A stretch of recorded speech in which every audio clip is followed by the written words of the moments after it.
ఈయన గత ఎన్నికల వరకు ఒక వెలుగు వెలిగిన నాయకుడు. తన ఉపన్యాసాలతో పదునైన మాటల తూటాలు పేల్చి అందరినీ ఆకర్షించడంలో దిట్ట. అధికారంలో ఉన్నప్పుడు నియోజకవర్గాన్ని కనుసైగతో శాసించిన యువ నాయకుడు. అలాంటి వ్యక్తి నేడు ఎక్కడా కనిపించడం లేదు. తన పార్టీ అధికారం కోల్పోవడానికి తోడు నియోజకవర్గంలో ఇతర పార్టీలో ఉన్న తన కుటుంబానికి చెందిన వ్యక్తుల ప్రాబల్యం పెరగడంతో ఒక్కసారిగా సైలెంట్ అయ్యారు. అధికార పార్టీ వైఫల్యాలపై కూడా ఎక్కడా పెదవి విప్పడం లేదు. నియోజకవర్గానికి దాదాపుగా మొహం చాటేశారు. ఇంతకీ బైరెడ్డి సిద్ధార్థ రెడ్డి ఎక్కడా, ఏం చేస్తున్నారు? బైరెడ్డి సిద్ధార్థ రెడ్డి ఆంధ్రప్రదేశ్ రాష్ట్ర రాజకీయాల్లో ఒక సెన్సేషన్. అతి తక్కువ కాలంలోనే యూత్ కు ఐకాన్ లా మారారు. సోషల్ మీడియాలో ఒక ట్రెండ్ సెట్టర్. వైఎస్ఆర్ కాంగ్రెస్ పార్టీకి ఊపు తెచ్చే యువనేతల్లో ఒకరు. జనంలో జోష్ తీసుకొచ్చే బైరెడ్డి సిద్ధార్థ రెడ్డి ఉభయ తెలుగు రాష్ట్రాల్లో సెంటర్ ఆఫ్ అట్రాక్షన్ గా నిలిచేవారు.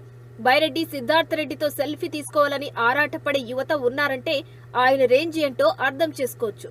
నంద్యాల జిల్లా నందికొట్కూరు నియోజకవర్గం నేత అయినప్పటికీ కీలకమైన ప్రచారాల్లో, ఎన్నికల్లో ఇతర నియోజకవర్గాల్లో కూడా ప్రచారం నిర్వహించేవారు. తన వాగ్దాటితో ఢిల్లీ నుంచి గల్లీ దాకా ప్రతిపక్ష నాయకులను ఇరకాటంలో పెట్టే చాతుర్యం సిద్ధార్థ రెడ్డి సొంతం. అలాంటి బైరెడ్డి సిద్ధార్థ రెడ్డి కొంతకాలంగా ఎక్కడా కనిపించడం లేదు. ఎవరిని ఆరా తీసినా కనిపించడం లేదంటున్నారు. ఎవరికీ కనిపించకుండా, ఎవరితోనూ టచ్ లో లేకుండా ఆయన ఎక్కడికి వెళ్లారు? సొంత పార్టీ కార్యకర్తలకు సైతం ఎందుకు మొహం చాటేస్తున్నారు? ప్రస్తుతం ఇది ఆంధ్రప్రదేశ్ రాజకీయాల్లో హాట్ టాపిక్ గా మారింది. రాయలసీమ ఉద్యమ నేత, మాజీ ఎమ్మెల్యే బైరెడ్డి రాజశేఖర్ రెడ్డికి స్వయాన తమ్ముడి కుమారుడు బైరెడ్డి సిద్ధార్థ రెడ్డి. బైరెడ్డి వారసుడిగా రాజకీయ అరగట్రం చేసిన సిద్ధార్థ రెడ్డి తొలి రోజుల్లో తన పెద్దనాన్న రాజశేఖర్ రెడ్డి వెంట తిరిగేవారు. సమైక్యాంధ్ర ఉద్యమం సమయంలో పెద్దనాన్నతో విభేదాలతో వేరుపడ్డారు.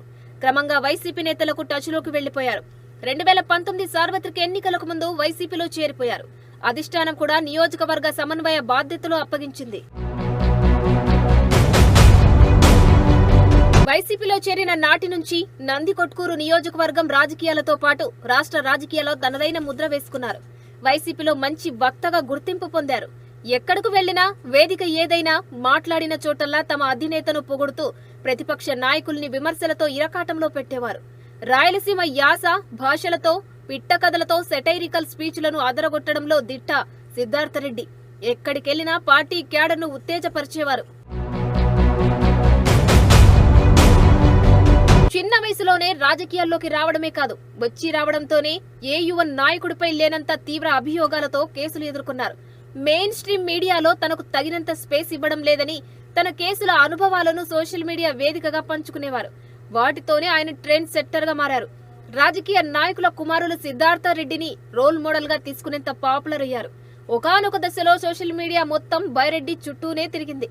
యూత్ కే కాదు, రాష్ట్ర రాజకీయాల్లో ప్రత్యేక గుర్తింపు బైరెడ్డి సిద్ధార్థ రెడ్డి సొంతం. అలాంటి నాయకుడు ప్రస్తుతం ఎక్కడా కనిపించడం లేదు. మిగతా వారి సంగతేమో గాని ఆయన సొంత నియోజకవర్గం నందికొట్కూరు వైసీపీ శ్రేణులకు దిక్కుతోచని స్థితిలో పడ్డారు. రాష్ట్ర రాజకీయాల్లో గత 5-6 ఏళ్లుగా ఒక వెలుగు వెలిగిన సిద్ధార్థ రెడ్డి ఒక్కసారిగా సైలెంట్ కావడమే కాదు, ఎక్కడా కనిపించకుండా పోవడం హాట్ టాపిక్ గా మారింది. నియోజకవర్గ సమన్వయకర్తగా ఉన్న ఆయన పార్టీ కార్యక్రమాల్లో కూడా పాల్గొనడం లేదు. కార్యకర్తలకు కూడా అందుబాటులో లేరు. దీంతో కూటమి నేతల ఒత్తిళ్లతో ఇబ్బందులు పడుతున్న వైసీపీ కార్యకర్తలకు దిక్కుతోచని పరిస్థితి నెలకొంది. తమ గోడు ఎవరికి చెప్పుకోవాలి, ఎక్కడ చెప్పుకోవాలో కూడా అర్థం కాని పరిస్థితుల్లో అయోమయంలో కొట్టుమిట్టాడుతున్నారు.